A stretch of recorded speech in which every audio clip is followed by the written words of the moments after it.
আসসালামু আলাইকুম ভিউয়ার সবাইকে আপডেট জব নিউজ 24 চ্যানেলের পক্ষ থেকে স্বাগতম। তো ভিউয়ার সবাই কেমন আছেন? আশা রাখি সবাই ভালো আছেন। আজকে আমি যে বিষয়টি আলোচনা করব এটা হলো প্রাইমারিতে ধর্মীয় শিক্ষক নিয়োগ কবে হবে এ সম্পর্কে ভিডিওতে বিস্তারিত বলে দেওয়ার চেষ্টা করব। তবে ভিডিওটি শুরু করার আগে আপনাদের কাছে একটা রিকোয়েস্ট থাকবে। আপনি যদি এই চ্যানেলে নতুন হয়ে থাকেন তাহলে প্লিজ সাবস্ক্রাইব করবেন এবং পাশে থাকা যে বেল আইকনটি রয়েছে তাতে অলে ক্লিক দিয়ে রাখবেন, যাতে আমি পরবর্তী ভিডিও আপলোড দেওয়ার সাথে সাথে সবার প্রথমে আপনার কাছে নোটিফিকেশন চলে যায়। এছাড়াও আমি আমার চ্যানেলে নতুন নতুন ভিডিও আপলোড দিয়ে রেখেছি, চাইলে দেখে নিতে পারেন। তো চলুন দেখি। প্রাথমিক বিদ্যালয়ে ধর্মীয় শিক্ষক নিয়োগ দিতে আইনি নোটিশ। সব সরকারি প্রাথমিক বিদ্যালয়ে ধর্মীয় শিক্ষকের পদ সৃষ্টি করে নিয়োগ দেওয়ার ব্যবস্থা নিতে সরকারকে লিগ্যাল নোটিশ পাঠানো হয়েছে। 15 দিনের মধ্যে ব্যবস্থা গ্রহণ না করলে আইনগত ব্যবস্থা নেওয়া হবে বলে নোটিশে উল্লেখ করা হয়েছে। প্রাথমিক ও গণশিক্ষা সচিব, জনপ্রশাসন সচিব, অর্থ সচিব, প্রাথমিক ও গণশিক্ষা অধিদপ্তরের মহাপরিচালককে এ নোটিশ পাঠানো হয়েছে। 6 অক্টোবর সুপ্রিম কোর্টের আইনজীবী মোহাম্মদ শহীদুল ইসলাম মিলন এ নোটিশ পাঠিয়েছেন। নোটিশে বলা হয়েছে, প্রাথমিক শিক্ষা প্রতিটি শিশুর অধিকার। জীবন জীবিকার শিক্ষার পাশাপাশি ধর্ম ও নৈতিকতা শিক্ষা গ্রহণের মাধ্যমে শিশু পূর্ণাঙ্গ শিক্ষা লাভ করে। সে লক্ষ্যে বাংলাদেশের সব সরকারি প্রাথমিক বিদ্যালয়ে ধর্ম ও নৈতিকতা শিক্ষা পড়ানো হয়।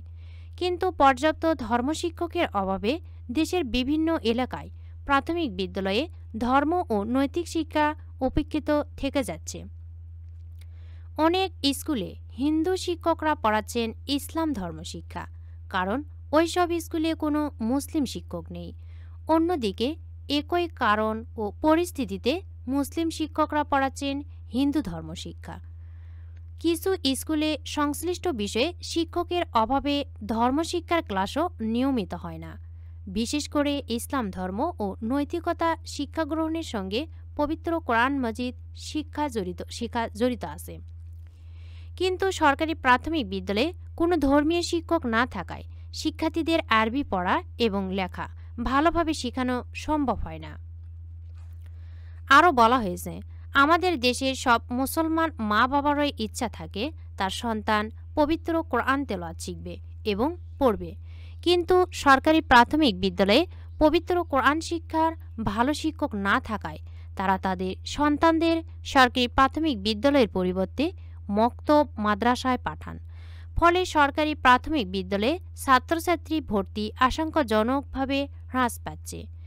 এখানে উল্লেখ্য যে বাংলাদেশের সব মাধ্যমিক বিদ্যালয়ে ধর্মীয় শিক্ষকের পদ আছে, কিন্তু প্রাথমিক বিদ্যালয়ে ধর্মীয় শিক্ষকের পদ না থাকায় এবং প্রাথমিক বিদ্যালয়ে ভালোভাবে আরবি শিক্ষা গ্রহণ করতে না পারায় মাধ্যমিক বিদ্যালয়ে গিয়ে তাদের আরবি পড়া এবং লেখা বুঝতে সমস্যা হয়। ফলে তাদের ধর্ম এবং নৈতিক শিক্ষা যথাযথ হয় না।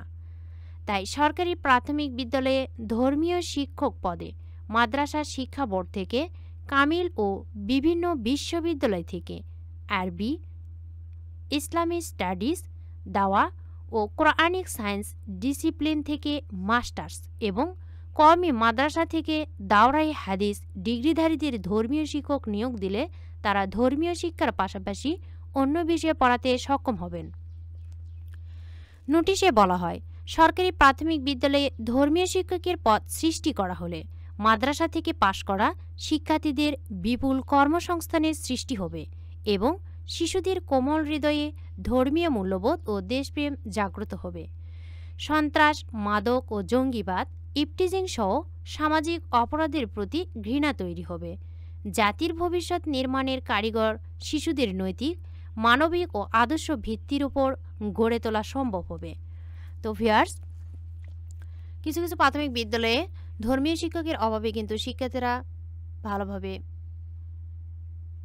তৈরি হচ্ছে না, অর্থাৎ হিন্দু ধর্মের শিক্ষক কিন্তু ইসলাম ধর্ম পড়াচ্ছেন, আবার ইসলাম ধর্মের শিক্ষক কিন্তু হিন্দু ধর্মের বিষয়টা পড়াতে হচ্ছে। তাই যদি সাবজেক্ট ভিত্তিক নিয়োগ দেওয়া হয় তাহলে কিন্তু শিক্ষার্থীরা ভালোভাবে পড়াটা বুঝতে পারবে এবং লিখতে পারবে, তারা ভালোভাবে বিষয়টা জানতে পারবে। এজন্য কিন্তু একটা নোটিশ জারি করা হয়েছে, যা এই 15 দিনের মধ্যে কিন্তু একটা ব্যবস্থা তৈরি হবে, হয়তোবা ধর্মীয় শিক্ষক নিয়োগের আপডেট দিতে পারে। এখানে কিন্তু মাদ্রাসা শিক্ষা বোর্ড থেকে নিয়োগ দিতে পারে, অর্থাৎ যারা মাদ্রাসা থেকে পড়াশোনা করেছেন কামেল পাস কিংবা বিভিন্ন বিশ্ববিদ্যালয় থেকে আরবি বা ইসলামিক স্টাডিজ এবং দাওরায়ে হাদিস ডিগ্রিধারীদের নিয়োগ দেওয়া হবে। তো এই নিয়োগ বিজ্ঞপ্তি যখন প্রকাশ করা হবে সাথে সাথে জানিয়ে দেওয়ার চেষ্টা করব। ভিডিওটি ভালো লাগলে অবশ্যই লাইক, কমেন্ট এবং শেয়ার করবেন। আর নতুন নতুন ভিডিও পেতে চ্যানেলটিতে অবশ্যই সাবস্ক্রাইব করে পাশেই থাকবেন। এতক্ষণ ধৈর্য সহকারে ভিডিওটি দেখার জন্য সবাইকে ধন্যবাদ। সবাই ভালো থাকবেন, সুস্থ থাকবেন। আবারও দেখা হবে নতুন কোনো ভিডিওতে। আজকের মতো এ পর্যন্তই। আসসালামু আলাইকুম।